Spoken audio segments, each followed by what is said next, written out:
and welcome to Achievement Hunting 101, a podcast that will not be doing it live. But to make up for it, we will have plenty of bad puns, jokes, and references that you just won't get. Speaking of bad jokes, puns, and references you won't get, this week we have Vulgar Latin. Hi! Also speaking of bad puns, jokes, and references, we have Big L. Hey, is your laptop plugged in? I don't have a laptop to record on. Oh, yeah. Amateurs do that. And lastly, with moderate bad jokes, puns, and references you won't get, we have KooshMoose. I appreciate that, I think. Well, it's different. It's just bad jokes references that Kenny just doesn't get at all. Yakety schmackety doo. Yeah, see, like that. He just made that up. I'm assuming that's one. Did not make that up, but it's not a reference. Yeah, bonus points if you can name it. I'll give you vulgar points. You can cash those in. Yakov Smirnoff. No. L and Vulgar are just going to go back and forth with this. Eventually, anyway. All right. So, yes, we're not doing this live. This was supposed to be a live show, but I get everything set up, and right when I go to press record, nothing happens. Apparently, there is some video driver that I need to update, so I'll be trying to figure that out throughout the week. But we will at least, have this, and next week we should be good to go live. If not, what could go wrong? Yeah, what could go wrong? If not, we'll figure out a plan B. Next week we will be live.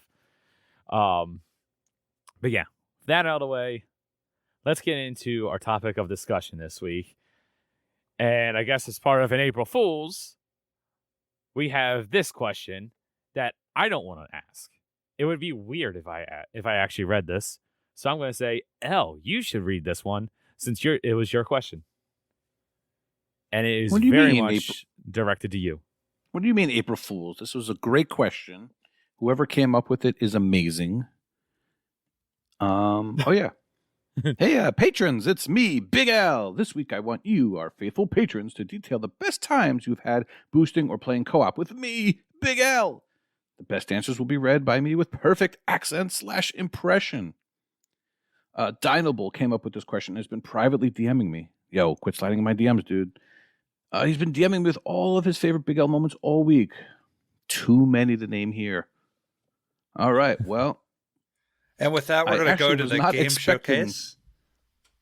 Hey. This is a fun public experiment. Let's see if anyone responded. We actually had a decent amount. I don't know what people. I didn't think people would respond, but they did. Carpe Adam says, there was this one time we were in a boosting session, but Big L had to leave about 5 minutes in. That was the best boost ever.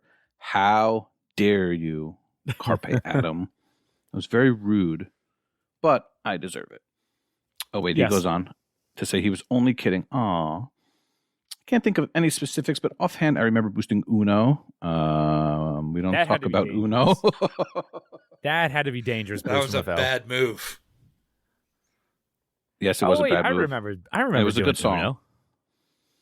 Yeah, we did it with your missus too. Whoa. Yeah, I totally forgot that we all boosted Uno. We all boosted Uno. We all boosted Hawken. And Crackdown 3 multiplayer.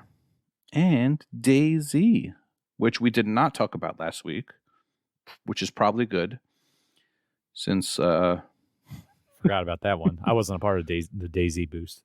No one here was, right? Good. So, I've always enjoyed my time. Damn it! We remember the stories. Oh, I know. We remember the stories. What story? What we was have it, pictures. Mile shot or something like that, and everybody was just flipping you off while you're trying to do a all headshot. I was one of them, waiting for death.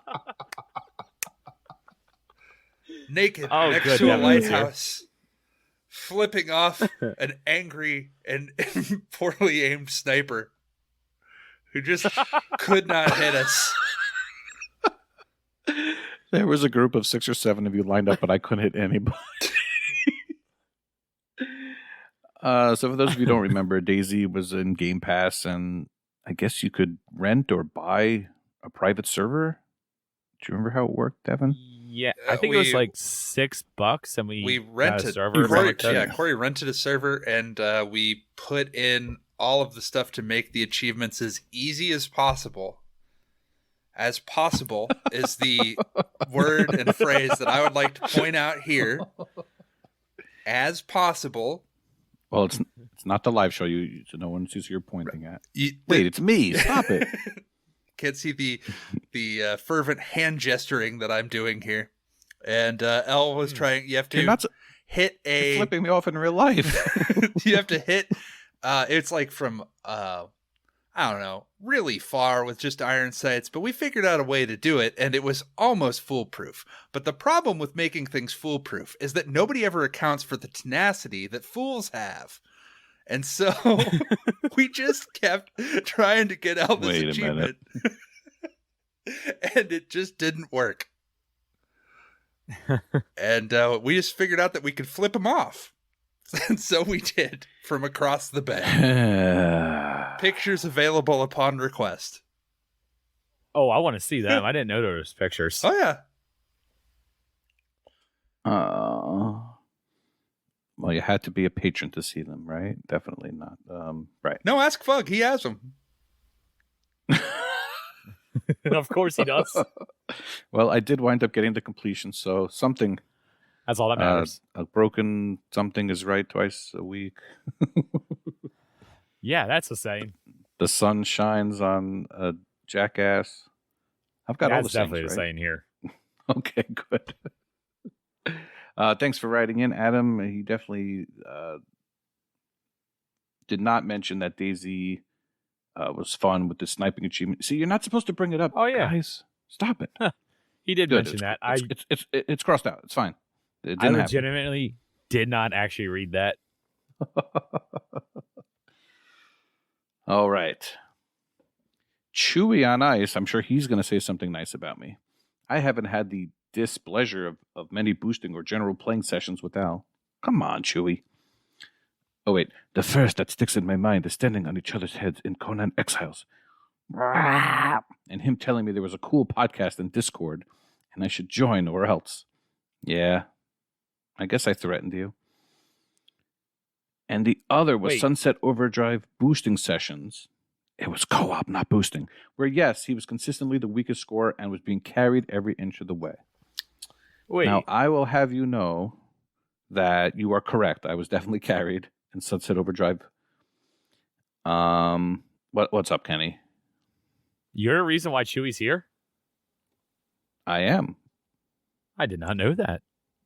I knew Chewy from True Achievements staff from back in the day.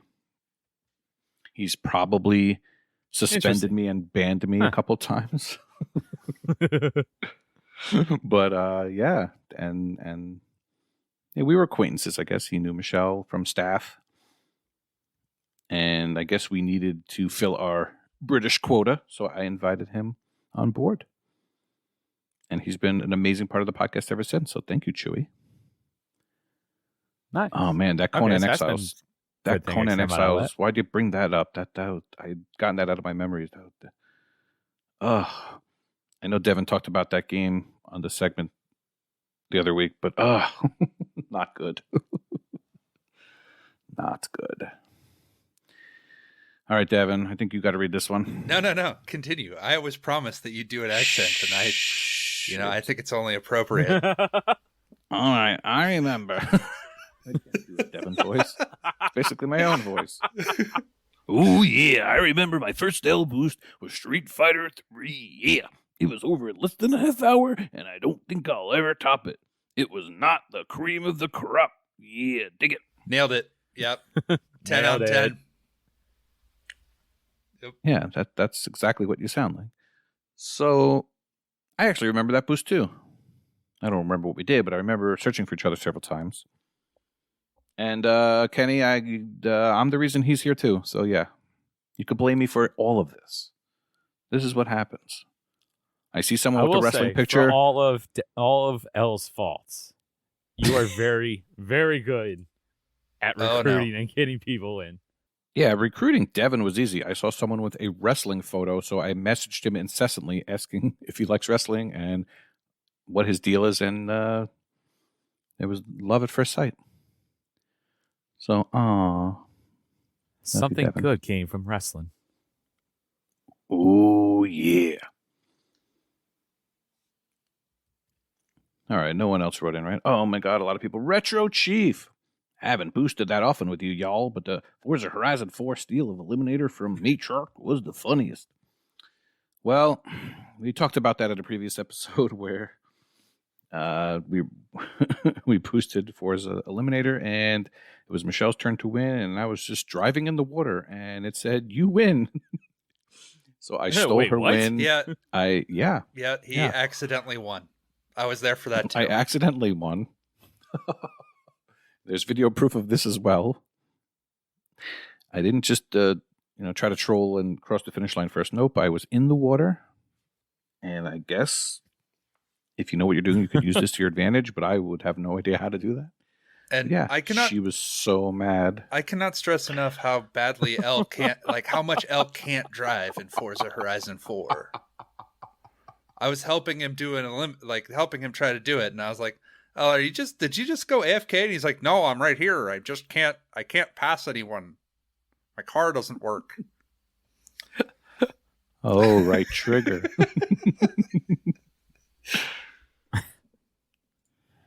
Oh my goodness.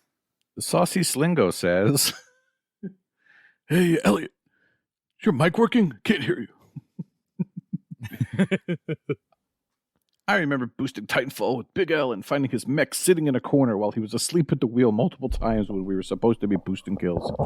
Now that is not true, because I know if you sit there you will idle out.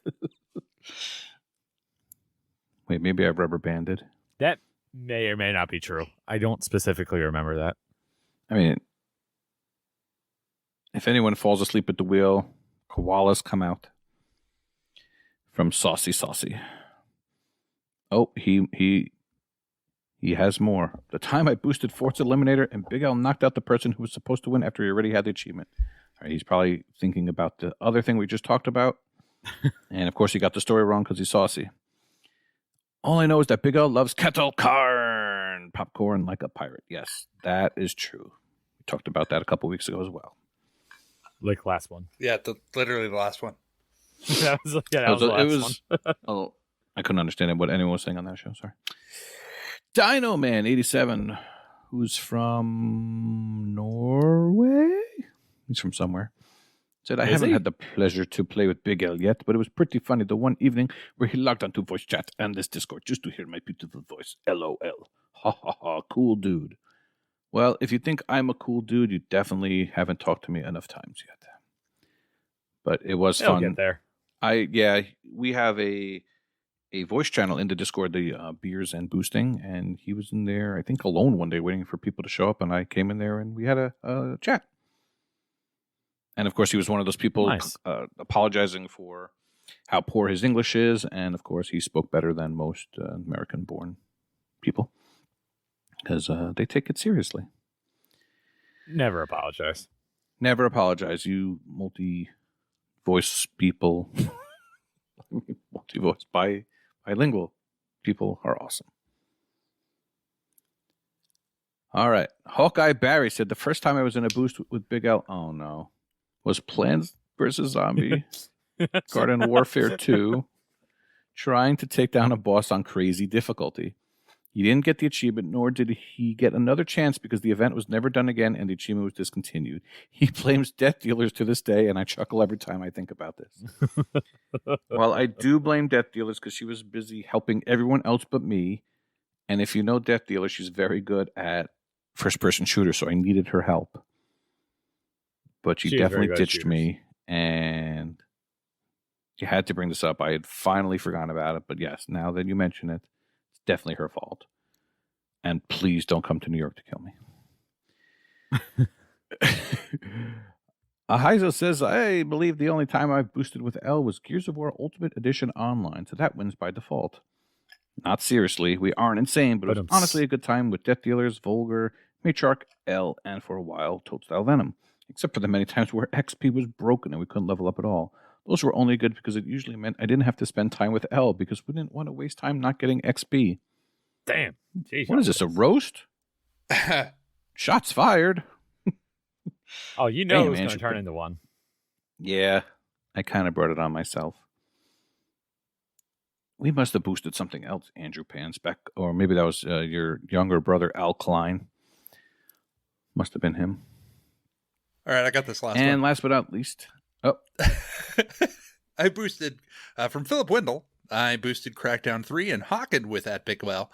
I don't remember much of anything particularly funny that happened, but I do remember thinking that he was much less of an ass than I expected. Now, is that a compliment? I think that's one from the backhand. Backhanded compliment. Yes. All right. Sorry, this was a little out of the ordinary this week, but I thought it was pretty fun. There's some good memories from boosting. Made me think of it. And I love boosting, playing co-op with all of you. So if you need something, let me know. I'll do my best to help you out. I'm not going to say that you'll get a hilarious story out of it, but the odds are pretty good.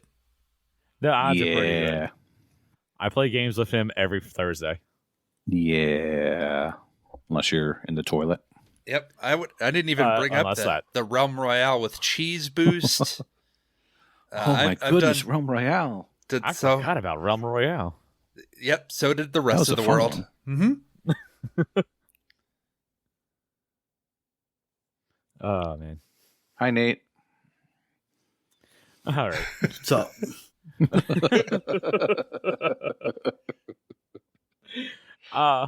With that, let's get into the game showcase. Nate, you're first up. Thanks for asking. I played a little game called Time Loader. Brand new. Came out on March 10th. And I've been looking forward to this because I watched the trailers. And it just looked super cool. It's definitely a Nate game. Yeah. So what is Time Loader? TA says it's a puzzle platformer with a comma in the middle. And it basically is that. You are controlling a little remote control bot, but in a game, you're not really being controlled by anybody. You are the bot. So it's not as if someone is driving the bot. You just are the bot. Now what happens is this inventor, as a child, falls out of a treehouse and he injures his spine and he can no longer walk. So he's in a wheelchair, and then he kind of figures that that's ruined his life, and he goes on to become a scientist, and he figures out time travel because, he's in a chair a lot. So he does a lot of math. So then he sends this little time loader back in time with the intention of fixing that event so that he doesn't fall out of this, have this big fall and this accident. So you go back in time through microwave technology. It's pretty cool. And you then are just in his house and in his backyard.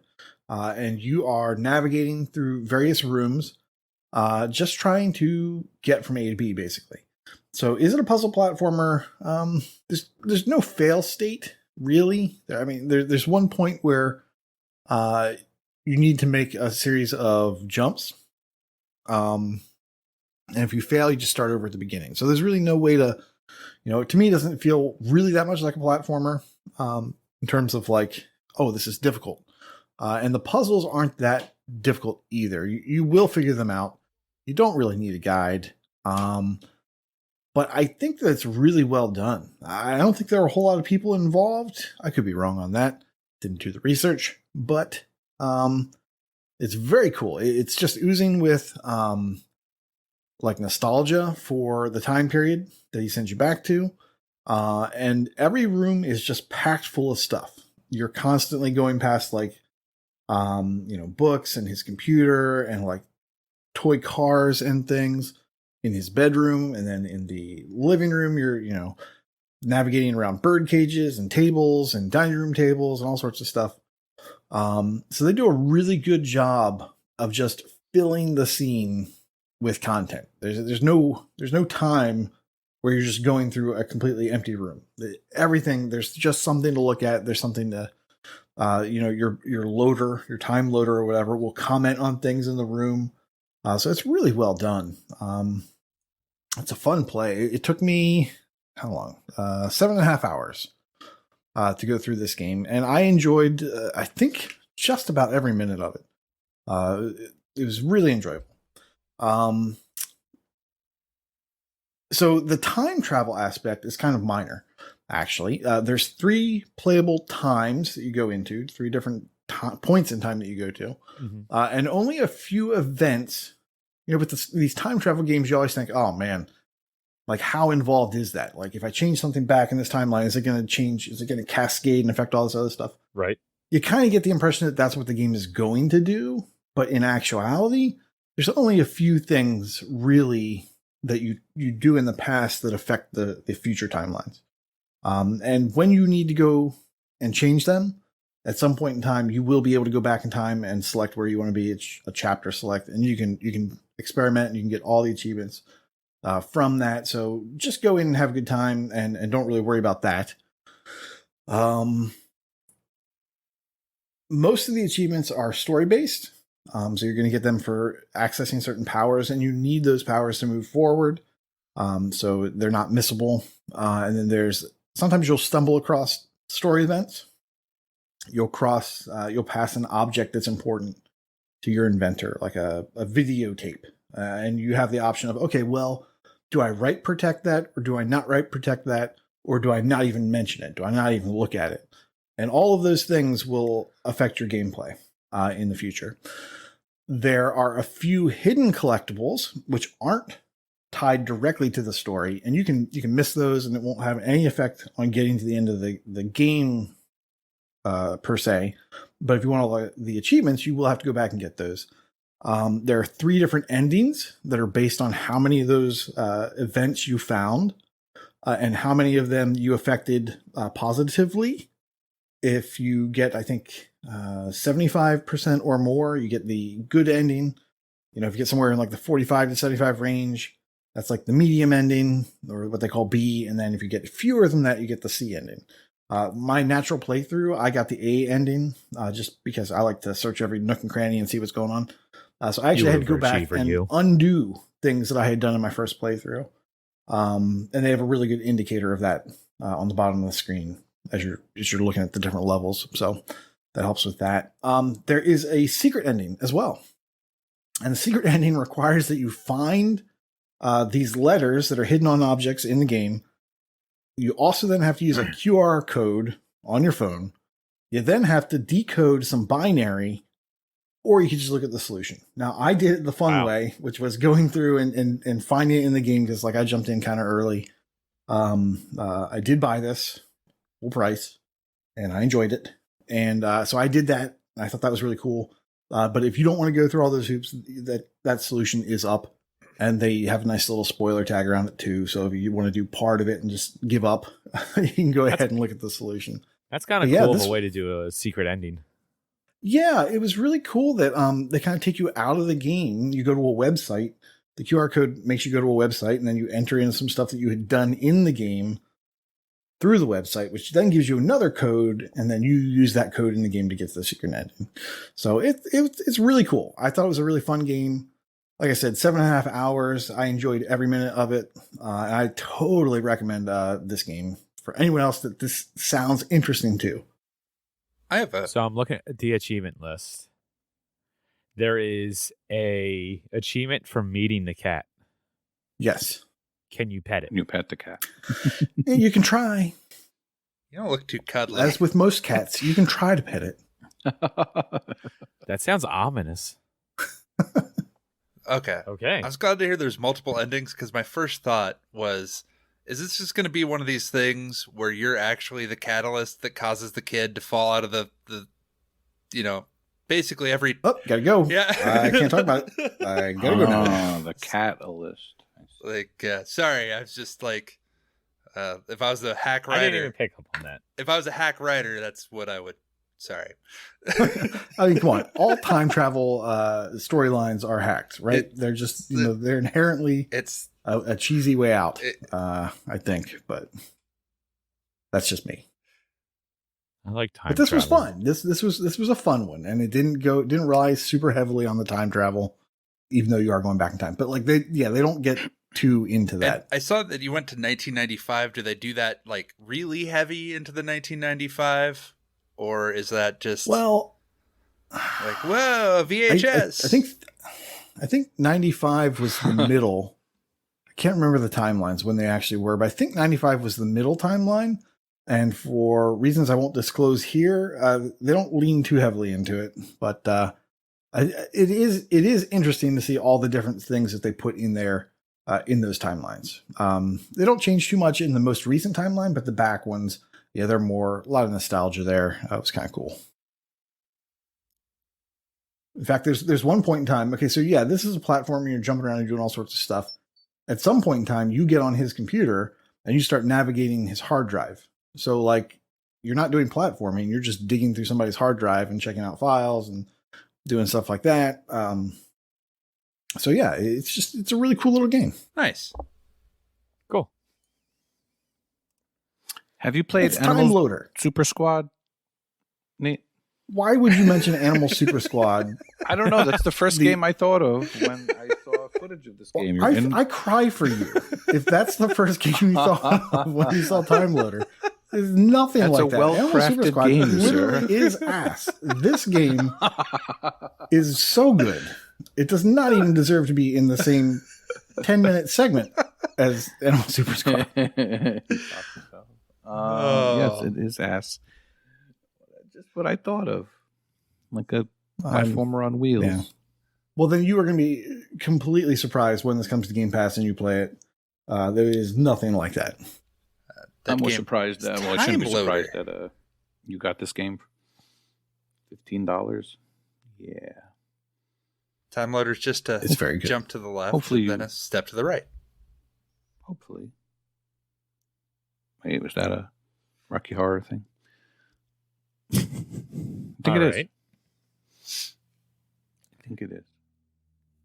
All right. Let's continue on. Elle, tell me about some baseball. All right. So here you go. I know this is going to be Nate's favorite game of the night. He'll be all right. I think he's okay with baseball. Oh, yeah. All right. Well, I just wanted to quickly talk about MLB the Show 21 before 22 takes my attention away. I first talked about this game when it first came out, so I guess it's been a year. That's crazy. I just wanted to say that for anyone who's worried to start this game before it leaves, that it is doable.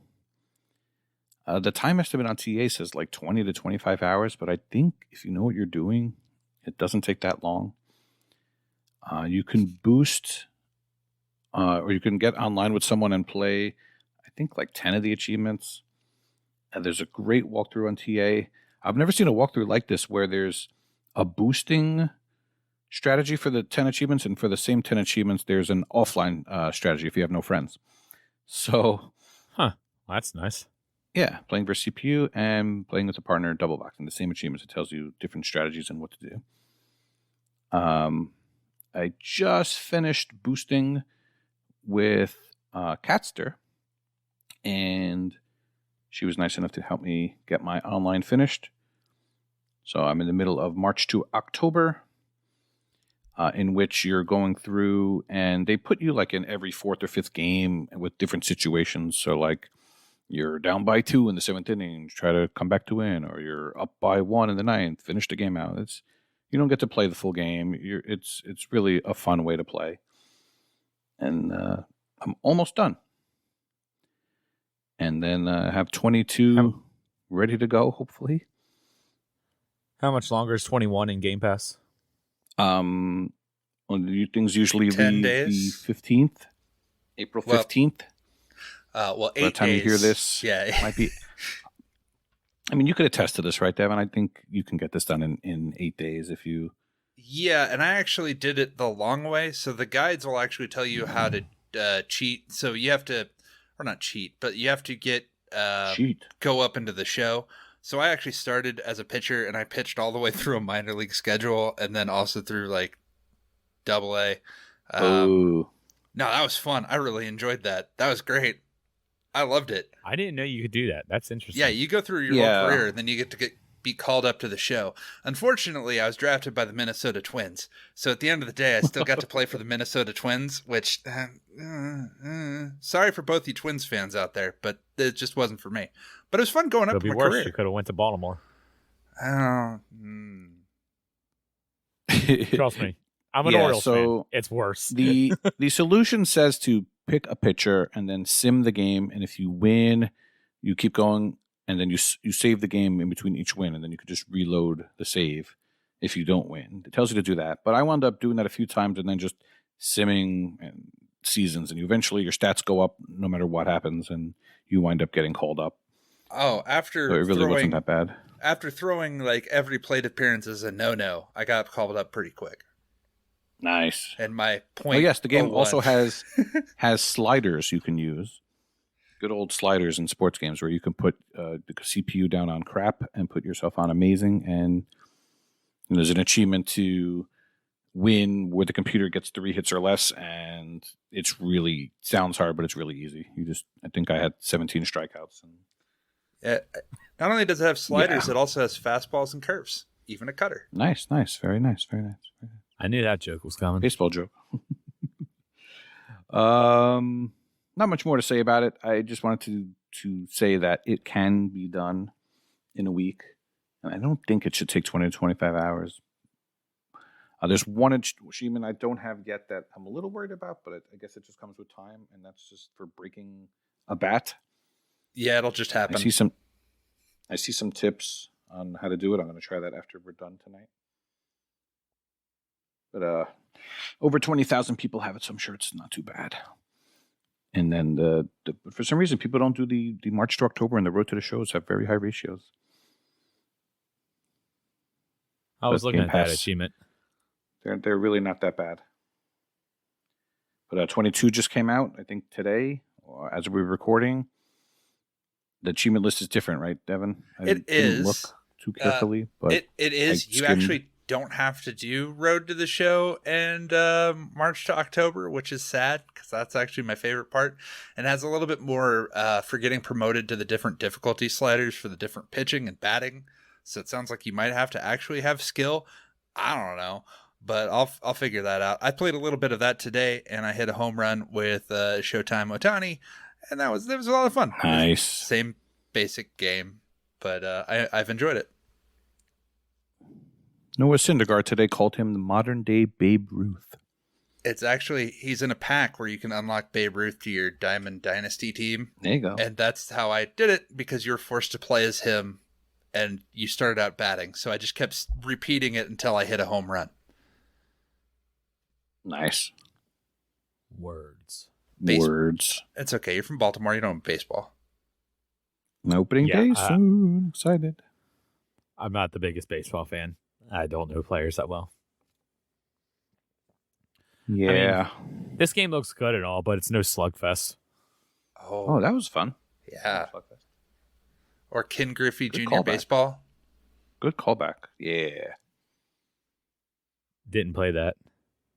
No, I didn't figure you did. Nate's going to chime in and say Pong or something. Oh, man. I need to bring out that's new MLB slugfest. 21. I hope to talk about 22 in a week or two. I need to get 21 completed so I can delete it and make room for 22. All right. Well, in that case, Devin, your turn. So I want to talk to you about dynastic politics in 867 all the way to 1492. Managing your individual family lines, your lineage, and your dynasty to become, hopefully, king of whatever lands that you see fit. And in that game is Crusader Kings 3.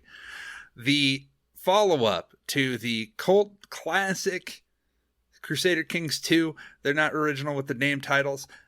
Crusader Kings 3 came to Xbox, and I decided to play it because I have no earthly idea how you could get that game to work on an Xbox, and they did it. That's what I was wondering. I haven't played Crusader Kings, but I'm interested in how this actually plays on an Xbox. So it does not look like it should work. With a lot of different tabbing abilities and a lot of shortcuts, because Crusader Kings is what they call a grand strategy. So Paradox, the developers they have a pretty good lineage in this. They have Crusader Kings, which covers a specific that 867 to 1492. They have Europa Universalis, which is 1493 all the way up to like 1850. Victoria. Basically, you can go all the way up through Stellaris and import games and play all the way from like 800 all the way to the spacefaring age with your individual family. If you Really? Yeah, with Crusader Kings 2. Crusader Kings 3 is a grand strategy, so you don't manage a country. You manage a family line, and a lot of that is determining, you have to marry off your kids to get potential, like, not only potential alliances, but do you want, like, specific traits? So you might marry, like, oh, she's not from a good house, but she's a genius, and I want genius traits to show up in my future kids. Then you have to manage what's called primogeniture, which is, like, so specific ruling classes. You have to manage all of the different, like, when your king dies, all of the lands go to the other king, all their kids and stuff. So you have to manage that. Your king could be crazy, like full stop crazy, and just make a horse part of his council. That can happen. It has happened before. All of this is like you're marching your way through 1492 and basically trying to get the best family prestige as possible. Through acquiring lands, which you might war with other kingdoms by having what's called a casus belli or a cause for war, which can be as like, oh, I went and I fabricated a claim with my bishop and he proved a fake lineage all the way down, so I actually owned this land, to as simple as God wills it. Deus Vult, they're Muslim, I'm not. Let's take it. Let's go. And the Pope's on board and you and your boys go out there and you go through Spain. I've been playing primarily in Spain in 1066, which is the Norman conquest. I'm keeping away from good old William the Conqueror, William the First, but there's like 3 brothers who have no sons and no heirs, and it's a lot of backstabbing because if one of them dies, the land goes to the other brother. So you want to make sure that you become the sole heir before they ever have children, because if that happens, you'll never become the king of or the emperor of Iberia.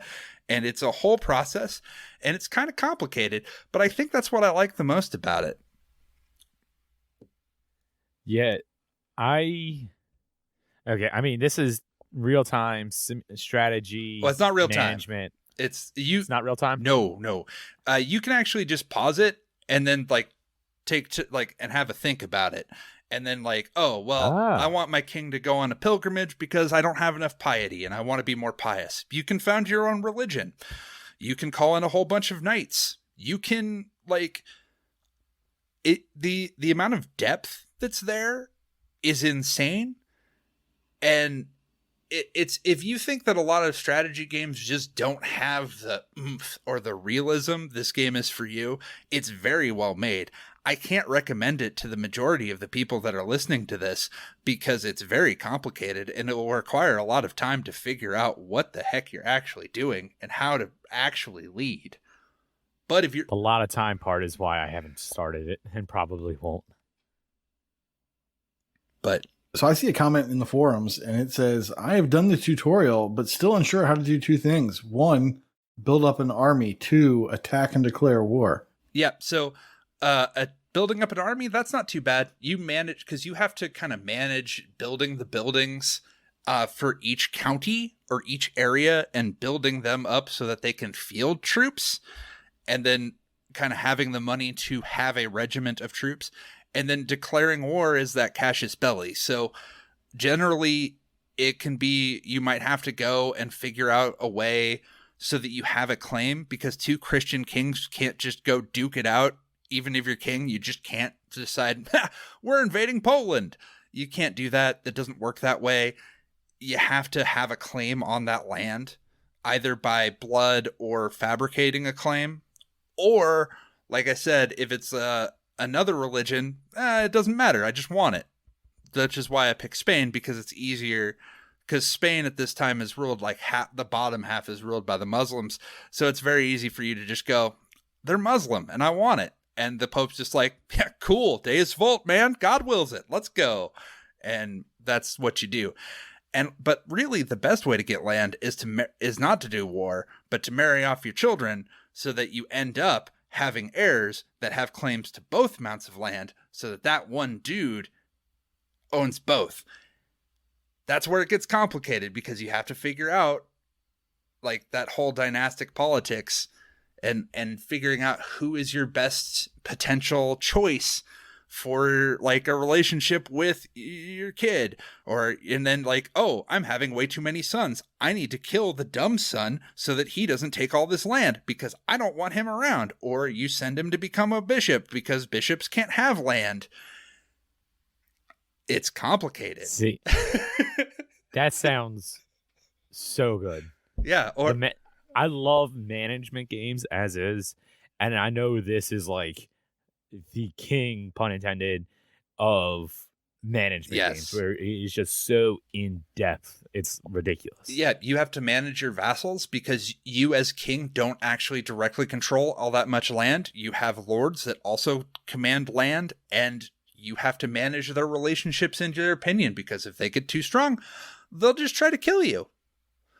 Or, you can become a vassal. You can start out as a vassal and work your way up to becoming something like the Holy Roman Emperor. And like, at least in Crusader Kings 2, you start and 3, for the most part, you start as actual historical figures. So the situation I was talking about in Spain, those are real dudes. They actually happened. Their story happened. It was like Sancho, Alfonso, and the other one, Zeppo. And Zeppo, I don't remember because he always dies. They always get poor Zeppo. But yeah. So, this Devin. game's nuts. I don't hear that. Yeah, and just to get an idea of how much of a time sink this thing is, well, first off, there's 67 achievements. Come on, guys. You couldn't put 2 more achievements into this game. Come on. But it's 1,000 gamer score, and the TA right now is 37,162. And there are a lot of achievements in here in this game where it has 10 or less of people unlocked them. I would caution to, like, if you're really having issues with it right now, there's a version, the separate stack that's on Windows, and a lot of the achievements already have guides on the Windows version. So that's what I've been doing to try to go through it. Some of them don't have analogs, but yeah, I'd also recommend, like, I can try to help out anyone that wants to play it. I'm literally the only person on my friends list that has played this game. It's on Game Pass. And I will try my best to explain to people how to do it, because I really think that the game has a potential for creating awesome stories and awesome moments once you get through that brick wall of learning how to actually play it. Yeah, it is definitely a niche game. As of recording, there's only 7,700 people that have started this game on TA. The only achievement that hasn't been earned on the Xbox version is Hook, Line, and Sinker gain different hooks. Are you telling me that this game has fishing? No, but I think that one's glitched. So like it has a hook system. So it's basically your own way to get, like, to draw someone in that wouldn't normally do it. So like one of them is like, well, she's your daughter. That's a weak hook, like biologically. But like one of them could be like, oh, you bailed this dude out. He would not be a lord if you didn't show up and help him. That's a stronger hook. So you can have like your own, like, okay, machinations there. It's, yeah, a lot of it is figuring out how to make people like you, how to win friends and influence people. Whether you do that through just having people be absolutely scared of you or love you is entirely up to you. And it will change. And once your king dies, you hit the ground running. You're the heir, because you are the family. You aren't the king. So the king's goals might be different than the family's goals. And you're never really a nation. That's the other thing. Nations don't come until like Europa Universalis, man. You're the family. It's so interesting. So very Devin, much a niche game. There's a lot of my boxes that are being ticked with this one. You should This sounds you should try it. I'm down, man. Let's go. Oh, it's also multiplayer in case you want to drag some friends into it. You and your friends can actually rule different stuff in case you wanted to be psychopaths together.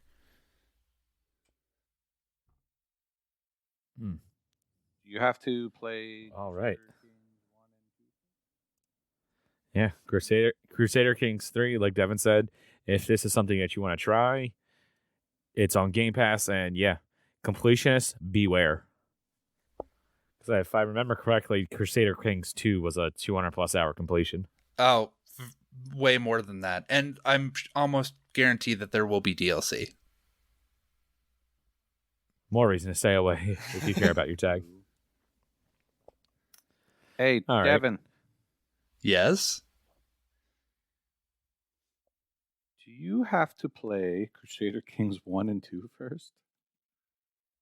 No. How was that joke not made with MLB? I thought I would have bet money that somebody was going to make that joke Damn it. on MLB 21. Nope. Between the two It's of not you, a joke. it was- It's a serious question, Danny. Nope. You'll get the story either way. Thanks, buddy. Picks you right make back the up. story. Yep. All right. Well, let's get into some sales. Well, Devin, you're first up. What you going to recommend? So this one, this sale was this was rough, but I recommend Yeah. Cook Serve Delicious 2+3. It's a bundle. It's what is it? $8.74 down from $25. Cook Serve Delicious is oh man, it's stressful, but I love it. It is a stressful game. You play a chef, you make your different recipes that you're going to have for your restaurant, and then people come up and order it, and you have to press specific button combinations and manage basically stress to make those orders come out on time and make money and buy more recipes. It's awesome, but probably not the easiest thing to complete, but awesome. I streamed number 3 a while ago. I don't remember when. And yeah, like you said, it is a stressful game. It is hectic. I never played it, but isn't it kind of like Cooking Mama? I've never played Cooking Mama. Never mind. If Cooking Mama is the game that I'm thinking of, then it's Cooking Mama, but in this, it's a food truck. Yeah, 3's a food which truck, automatically makes it better. 2's a restaurant. Oh, okay. That I did not know. Yeah, I'll back him up on that one. Number 3 was at least, some fun to it. Definitely stressful though. Elle, what about you? All right. I wanted to recommend a trilogy of point and clicks called the Journey Down trilogy.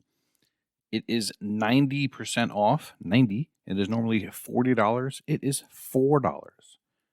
I thought this was a good deal when it was 50% off at $20, but no, 90% off, $4 for 3 different games.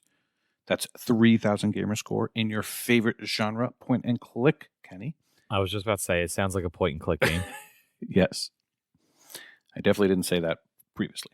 Now, for the first game, for some reason, they put in a stupid speedrun achievement where you have to beat the game in 40 minutes or less. So, of course, if you're doing this, you're not going to be playing the game normally. You're going to have a video up, and you're going to copy everything that it does. I recommend, of course, these games. I of course recommend not doing that because I enjoyed the crazy story and accents in this game. But it's an enjoyable trilogy. But yeah, there should be no speedruns in point and clicks. This and the Monkey Islands, there's no reason for it. It defeats the purpose and it takes away how you normally would be playing. There's no reason for speedruns, period. I hate speedrun achievements. Yeah, but we have fun doing them in Halo. There's some times where it's appropriate, Like when we're doing the Halo times, I think they're fun. But like when it's 3 hours. Fair. Sometimes there's fun. Yeah, sometimes. If it's within reason, yeah, it's not bad. Yeah. Yeah, the Halo ones aren't terrible. Yeah, it depends what it is. But although if memory serves, they were terrible, but then they upped the time, at least in Master Chief Collection. Just real quick, I wanted to give a tip on the speed run. I actually did the game normally first and then brought up a video to do the speed run, and I still didn't get the achievement. I learned after the fact that when you're clicking the arrow, I believe it's a red arrow to go from screen to screen, if you double click it, you basically warp to the next screen faster, which I did not know. So you don't have to sit there and watch the character walk to the screen. So make sure you do that. I mean, speedruns, they only make sense in like a genre where it makes sense, like, or skill-based stuff. Like, you wouldn't have a speedrun in a poker game. I would. Like win the tournament in 5 minutes. Like, that wouldn't happen. Bankrupt any percent. Well, that I could do. I mean, you see them pop up in Vayners quite often. Do you think that's appropriate? Well, it's skill-based. Oh. So yeah, so I think it only makes sense in like a skill-based type genre. Right, and Vayners, you could also try to sequence break if you're into that kind of thing. Kenny, you looks like you picked something good. I absolutely did not pick this. I don't know who picked this. I'm just going to assume it's L that put this on my. But I absolutely do not recommend Mr. Pumpkin Adventure. Apparently, it's on sale. That is a Canadian version. As some bundle with Rain City, which also sounds like a crappy point and click. Hey. $12.50, and now it's or it's usually $12.50 and $6.89. It's like at least $15 too much money for this games. Kenny's drunk. Absolutely do not recommend these. But Nate, you usually give something good to recommend. What are you going to recommend? Well, this week's a little hard because there were only like 5 games on sale, and I think people are speculating, thinking that there's a spring sale coming soon, probably within the next week before the next sale. Probably that's why this one's so. Stop recording. Of course, and then that's when they'll put the good games. But what I was able to glean that hasn't already been picked, Ghost Files: Memory of a Crime.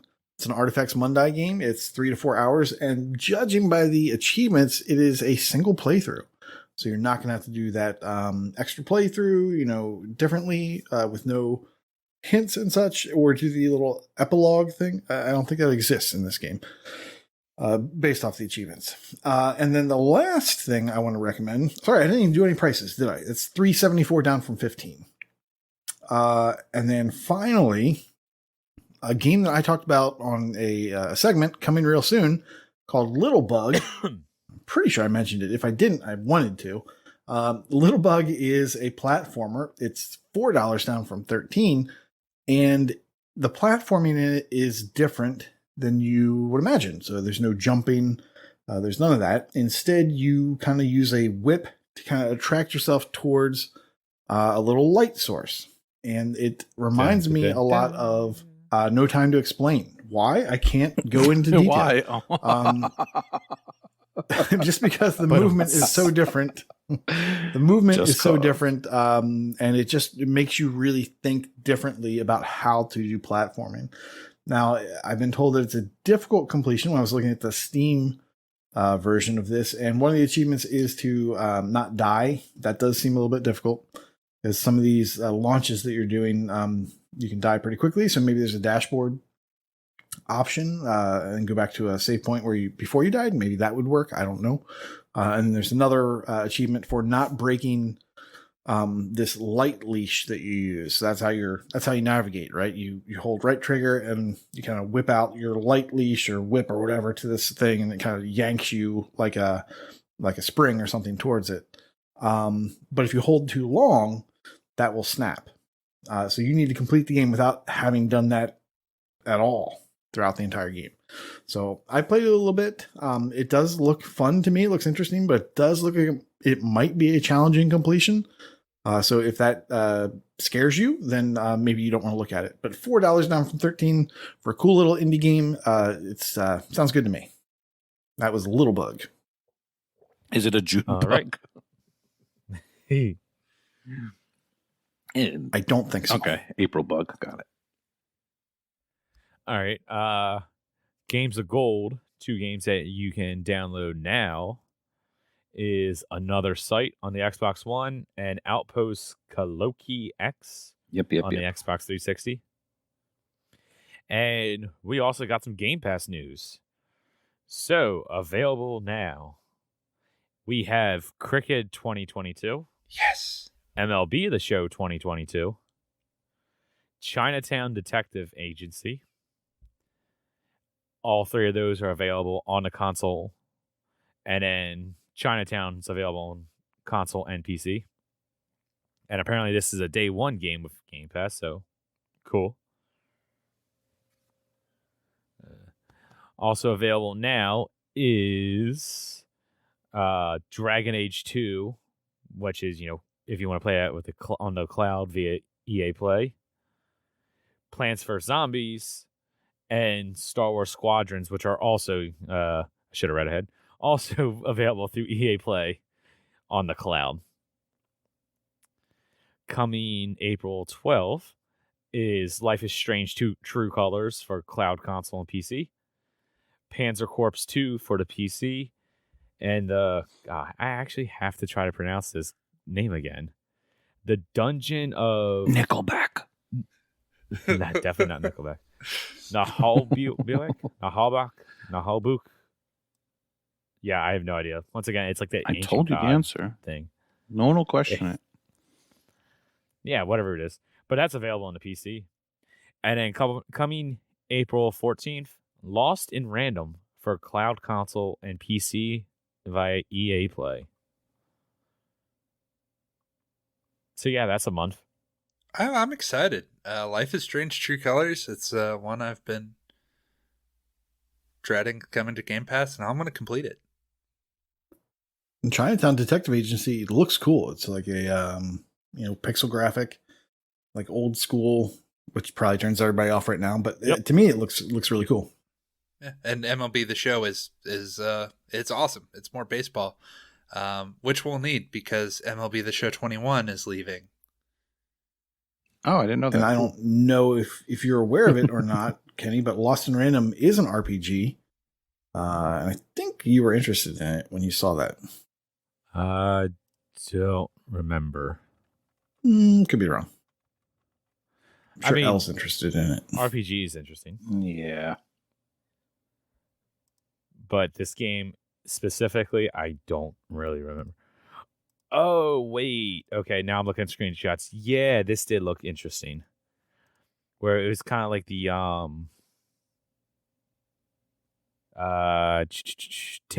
Tim Burton game. It looks a little bit like that, yeah.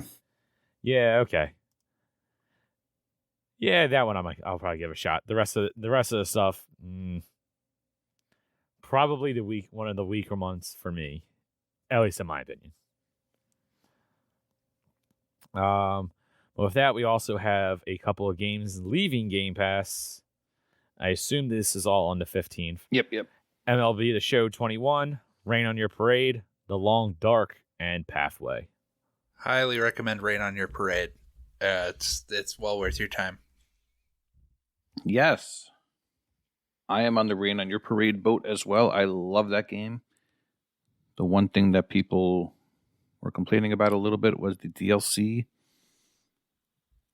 called Rain on Your DLC. All right, that's good. It is $10. I mean, I guess wait for the spring sale and see if it shows up in there, but if not, I would grab it anyway. I think it's worth $10. Several hours of fun to be had there. And we've had the base game free for a year, so we got to pay it forward, pay to the devs. Some fun parodies. I don't want to get into what they are because it's fun to go into a level and say, oh, I know what this is. This is a parody of such and such. If I recall correctly, that was one that launched in the Game Pass. It did. Yep. All right. It's very fourth wall breaking. It'll say, yeah, you beat the game. Here's the DLC. Like it knows the deal. That's fun. Yeah. All right. Well, let's get into our contest corner. All right. It looks first up is G-Task. Looks like in GTAS losers, in the individual side, Morbid 237 has been eliminated from the individual side. And that's it for that. I'll take care of the bonuses though. Go for it. Good job, everybody, for staying in there though. We're getting to the nitty gritty. So for the bonuses, for all 7 or 8 of you that are still there, we have the solo bonus. There's more. I'm kidding. A feat that shreds. End the period having unlocked no achievements with a gamer score less than 30G. Dear God. I'll take the clam juice. And the team bonus, where are we? End the period with each member having spelled "This is true achievements" using the first character of newly unlocked achievements. Yeah, that sounds fun. All right, the team's not bad. Yeah, the that's individual. Ugh, Solo bonuses, just that's rough. gross. Well, good luck everyone that's in that. I don't have to do it. Yep. Hope that hoodie is worth it. And gamer tag challenge, Nate. Yeah, so since we're not doing the live show this week, we will hold off announcing the winner of Northern Lass next week until next week. Oh, come on. Everyone already knows who it is. Yes, we all know who it is not. Oh. We will go ahead and tell you who the new gamer tag challenge is for the month of April, and that is Ragnarok 0272. This wildcard game is any new achievement or previous completion in Cyberpunk 2077. Oh. It's worth 1 bonus draw, max, and the bonus is Better Know a Norse. Achievements with a word related to Norse mythology, example Ragnarok, Odin, Valhalla. Ooh, good one. Yes, we'll allow Vikings 2. That's worth 1 bonus draw per achievement. Good bonus. Yeah. So he apparently likes the Norse mythology, so that's the theme. Go Norse by Northwest for that. Grown. And our Patreon drawing will also announce next week on the live show. So with that, let's get into Brag Camp. Take it away, Vulgar. All right. In completions, AS Unknown has reached 100 completed games. Hack and Pwn has reached 200. Logic Slayer has reached 250, as has Fight Club, but I don't think I'm supposed to talk about him. Z-Wave of the Oxide has 500 completed games. Sir Polygon also has 500 completed games. Northern Lass has 600 completed games. Nutty Ray, 750 completed games. And Magic Munkin Kicks? Okay. Magic Monkey. I'm dumb. I'm stupid. I'm a stupid man. But he's not. He did 1,400 completed games. That's a lot of games. In ratio, Mad Eye Pad Eye has reached a new milestone with a ratio of 1.6. Ret Stack has a ratio of 1.8. And Icefire Toon has a TA ratio of 2.1. In streaks, Nutty Ray is currently on a 50-day achievement win streak, as is /R, Hawkeye Berry 20, and Inferno 118. Mr. Roboto is 150 days, as are EMZ Fergie and RPG Davey. Wild West 08 is currently on a 250-day achievement win streak, as is Redemption Denied. Fluttery Chicken with 700 days.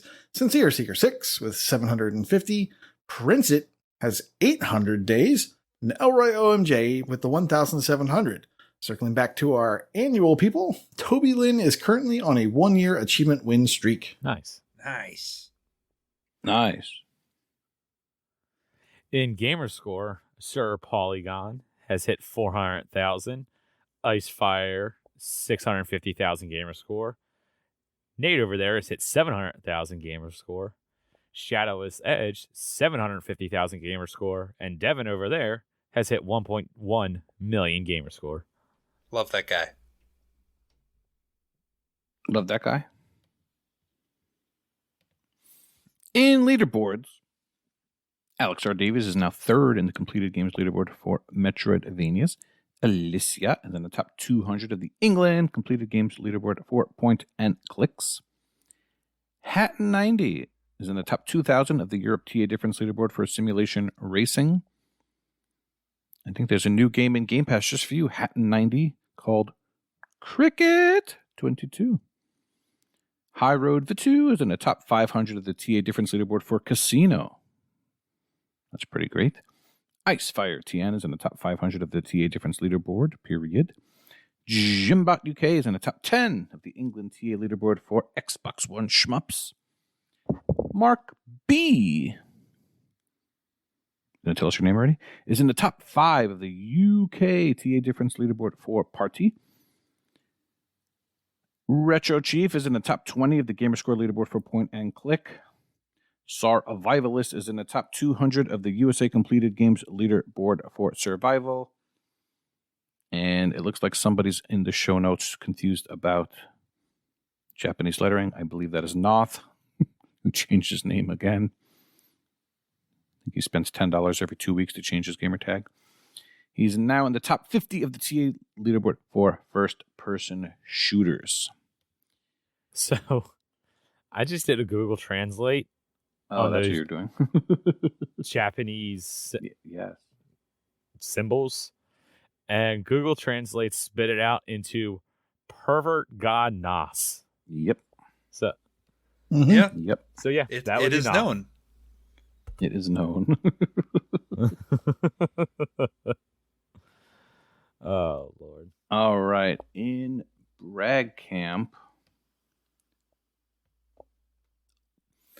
I'm trying to figure this out. It looks like the community's best, or even TA's best, Metroidvania people collaborated to play Insanely Twisted Shadow Planet together. Awoo, Skeptical Mario, and Alex R. Davies all completed it at the same time, I'm pretty sure. I don't know who their fourth is. That's what I'm trying to figure out. Let me know if you know. Is it Waka? I don't know. I know there was a huge collaboration. What else? We got Chipapapa completed Battletoads. I'm very jealous about that. I know he went to go visit Inigo Montoya, IRL. So that's pretty cool. I know he met up with a couple of other guys too.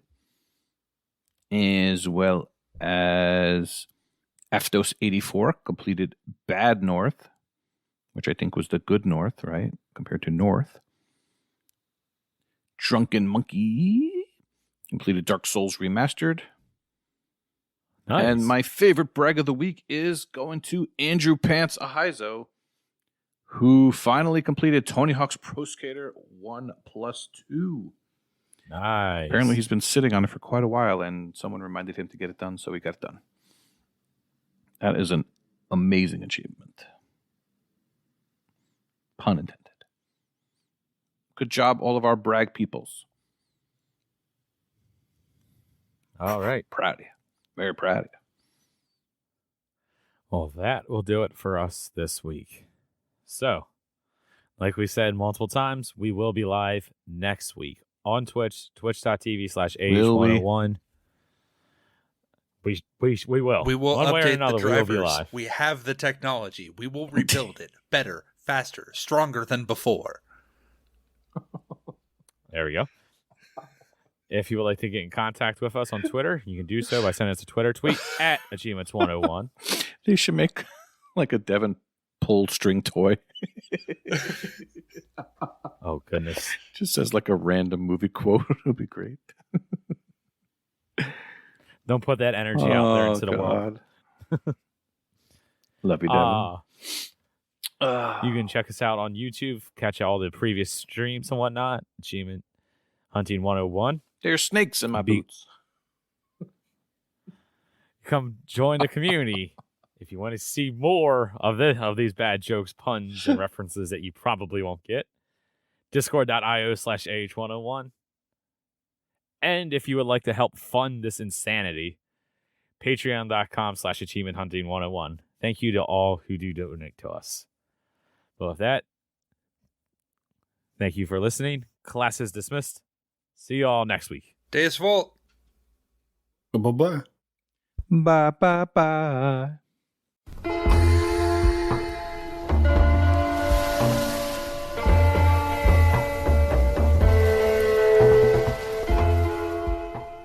Hello, I'm Wakapeil, who by Vulgar Latin's request checked out the Hotline Miami Collection, which packages Hotline Miami from 2012 and its sequel Hotline Miami 2, Wrong Number, from 2015, neither of which was released on Xbox until 2019 with this collection. The ultra-violent storylines are intentionally vague and psychotic. Even the premise of the first game is technically a spoiler. Casually playing through the game won't give you a good idea of what is going on, but if you pay attention there is a proper story told behind the madness. Honestly, you might be better off not caring about the story, as it is as messed up as the gameplay. Story bits are played as intros and outros for the levels, and I find it unfortunate they cannot be disabled after you've seen them, as they are quite annoying to replay every time you want to replay a level, which you have to do for the completion in order to get an A+ rank on each level. Hotline Miami 2 does allow you to skip intros using level select, but only for the level you choose. You're told the best way to get A+ ranks is by playing fast and reckless, racking up massive combo kills. While this is true for Hotline Miami 2, in which combos are by far the best way to get a good score, Hotline Miami 1 has a strange score exploit where the Don Juan mask for some reason gives you a massive score if you push an enemy up against a wall and perform a finishing move. The action is extremely violent, presented by gruesome pixel art displaying copious amounts of blood and mutilations. Attacks are either one-hit kills or stuns your opponents. There are rare instances where the player can take additional damage, and the first game has a few bosses who can take multiple hits, but the only bullet sponge enemies can technically be killed in one hit, but takes a while for them to go down and bleed out. Before they do, they soak up bullets, protecting those behind them. I had never played any of the Hotline Miami games before, but knew they were fast-paced, top-down action games featuring extreme violence. But I had played Mr. Shifty, which is frequently described as a less violent Hotline Miami clone. I personally had a better time with Mr. Shifty than Hotline Miami, as I often found myself annoyed by the latter's complete lack of enemies interacting with each other. Enemies solely react to the player. They rush you if they see you, investigate if they hear you or gunfire, but completely disregard other enemies rushing toward you or shooting their guns, and casually walk over piles of mutilated corpses with zero reaction. They can't even shoot each other, which is very annoying as they frequently end up chasing after you in a straight line with enemies shooting through each other while your bullets are soaked up by the enemies at the front of the line. The only hint of enemy strategy is their placement on the levels, but especially in 2, enemy behavior is much more random and enemies frequently end up on really weird patrol paths, bouncing between walls, ending up stuck somewhere. Having heard high praise of Hotline Miami 1 in particular, I ended up a bit disappointed by it. It is very good. Sadly, it is buggy, and I frequently had to quit levels as enemies spawned outside of the map on the levels, making them uncompletable, as the condition for completing most levels is killing everyone. The levels are very short, making it more of an annoyance than a truly game-breaking problem. The same could be said about doors. The doors in Hotline Miami is a core mechanic where you can stun enemies by slamming open doors on them. Unfortunately, the doors are rather glitchy and will likely cause your demise hundreds of times due to not registering properly or accidentally knocking down an enemy who a few seconds later gets up and stabs you in the back. When I say hundreds of times, I'm not exaggerating. You will die in this game. A lot. A whole lot. Both games have an achievement for dying 1000 times, and it is a fairly low ratio achievement in both games. Reloading a level after dying is near instant, and considering how frequently you die, that is a very good thing. These games have a reputation for being difficult, which is true if you intend to go for all the achievements, but just getting through the story is not very tough, as the AI is very easy to trick once you know how. Standing behind cover with a melee weapon, showing yourself, then backing into cover, easily lures them to their doom. You can also use gunfire to lure enemies to you, as long as you are the ones shooting. As mentioned, they do not care if anyone besides you fire a gun.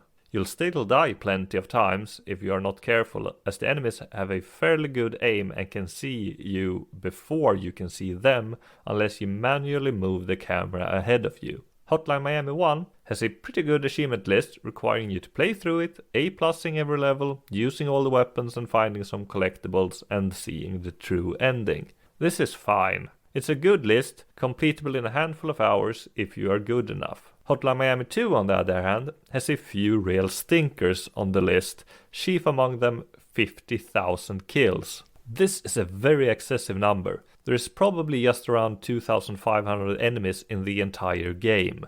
Granted, you'll murder them over and over again when you die, but it is still an obscene amount of kills. When I had done everything else in the game, I was still below 25,000 kills, which among other things entails completing the entire game on normal and hard mode, A+ing every single level and finding all collectibles. A+ in Hotline Miami 2 is not only much more difficult, there are also around 25 levels to complete, most of which are longer than the levels in 1, and when I say long, they are still below 3 minutes each without dying, but some levels took me around an hour to complete. What annoyed me greatly is that there is not really a good way to know if you're near an A+ rank, as the score target is unknown and most of the score is awarded as bonuses after completing the level anyway. The Hotline Miami Collection has 64 achievements worth 1000 game score and 3200 TA. If you are not a completionist, the Hotline Miami Collection is well worth a playthrough,